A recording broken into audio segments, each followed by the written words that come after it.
Bonjour à tous. La question que je vous poserai ce matin est celle-ci. Est-ce que Jésus se sent comme à la maison lorsqu'il est chez nous? Est-ce qu'il se sent bien dans nos maisons? Est-ce qu'il se sent bien dans notre vie? Est-ce qu'il se sent bien dans notre cœur? Pourquoi donc une telle question? Eh bien tout simplement parce qu'il est évident que dans notre marche avec Dieu, dans notre désir de plaire à Dieu, il revient forcément cette notion de la présence de Dieu dans nos vies. A-t-il cette joie de voir que nous lui obéissons, que nous pratiquons ce qui lui plaît, que nous agissons d'une manière honnête, d'une manière droite, d'une manière sensée? Ou a-t-il cette impression que nous marchons par intérêt et que finalement nous le suivons, nous l'aimons parce que nous en retirons un bienfait personnel? Il est évident que nous avons besoin de lui et que chaque instant, chaque jour, notre vie est ainsi dépendante de sa grâce, de son secours, de sa bienveillance. Heureusement que Dieu a le regard sur nous, n'est-ce pas? Heureusement que Dieu nous aime, heureusement qu'il porte attention à nos vies, mais il est évident qu'il y a de l'intérêt dans notre cœur à lui plaire et à le servir avec intégrité et droiture de cœur. Je trouve dans la Bible deux personnages qui sont très proches, puisqu'ils sont parents. Il s'agit d'Abraham et de Lot. Vous savez qu'à un moment donné, ils ont dû se séparer. Ils ont fait chemins différents, l'un et l'autre. Ils ont pris des sentiers différents. Ils n'ont pas pu rester ensemble. Lot a choisi de s'éloigner d'Abraham en se dirigeant vers une plaine, la fameuse plaine de Sodome et Gomorrhe, près de la mer Morte.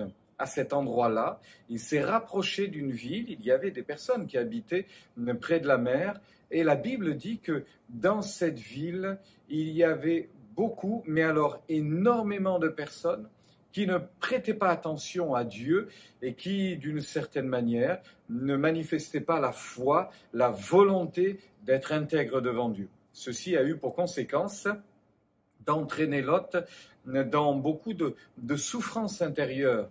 Je lis pour vous d'ailleurs ce qu'il est dit le concernant. Lot, cet homme de bien, écœuré par les pratiques immorales de ces hommes pervers, ce juste vivait au milieu d'eux, certes, mais son âme intègre était torturée à longueur de journée par les agissements criminels qu'il lui fallait voir et entendre quotidiennement. Vous vous rendez compte? Auriez-vous supporté de vivre une semaine, peut-être même une heure, un jour, une semaine, un mois, un an, des années, dans un contexte comme cela? N'était-il pas possible pour Lot de prendre ses bagages, de prendre sa famille et de s'en aller? Certainement, mais il n'a pas fait ce choix. Il a décidé de rester là où il était. Et voyez-vous, il est évident que si Lot reste au milieu d'hommes et de femmes qui n'aiment pas Dieu, il est fort à parier que Dieu ne pouvait pas rester ainsi dans cette maison et par ricochet, par conséquence, par voie de conséquence, l'influence de Lot a été comme éteinte. Cet homme pieux, cet homme qui aimait Dieu, cet homme qui était attaché à Dieu a manqué une direction. Il a manqué de faire un choix, celui de s'éloigner de ces hommes méchants et mauvais pour se rapprocher de ce Dieu aimant et juste. Oubliant ce qui est en arrière, disait l'apôtre Paul, pour tout ce qui était mauvais, et me portant vers ce qui est en avant, je cours pour me rapprocher de Dieu vers le but final. Lot a fait chemin inverse. Il a oublié les bonnes choses du passé, et malheureusement, il s'est éloigné de Dieu et il a couru vers sa perte, couru vers le but qui pouvait le conduire à sa perte. Il a fallu l'intervention de Dieu, miraculeuse, extraordinaire, pour sortir Lot de ce mauvais pas. Frères et sœurs et chers amis, je vous encouragerai aujourd'hui encore à ne pas oublier ce qui nous rapproche de Dieu, ce qui nous attache à Dieu, à ne pas oublier ce qui, en arrière, nous a fait vivre de belles expériences avec Dieu, et au contraire, à rester attaché à ce Dieu-là.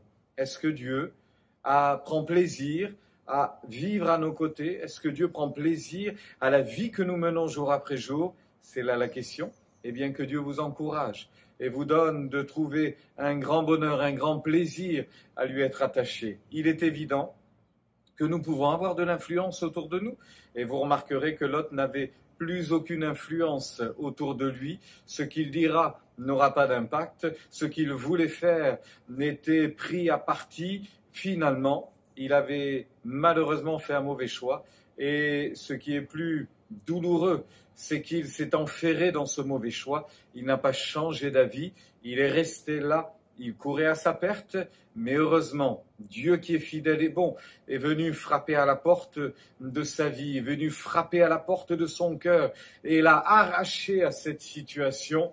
Dieu est encore le même fidèle pour nous arracher à nos mauvais choix, pour nous réveiller en quelque sorte et pour nous dire il est temps que nous passions un bon moment ensemble et que nous retrouvions une bonne communion l'un l'autre. Alors, ne soyez pas seulement écœurés, ne soyez pas seulement tourmentés par tout ce qui est nuisible et mauvais autour de vous, mais réagissez. Et oubliant ce qui a fait votre vie jusqu'à maintenant peut-être, oubliant tous ces mauvais choix qui vous conduisent dans cet état-là, portez-vous vers l'avant et attendez-vous à Dieu. Il est encore temps de recommencer, il est encore temps de repartir avec lui, avec sa grâce et son secours. Il pardonne, il sauve encore, il délivre encore. Que Dieu vous bénisse.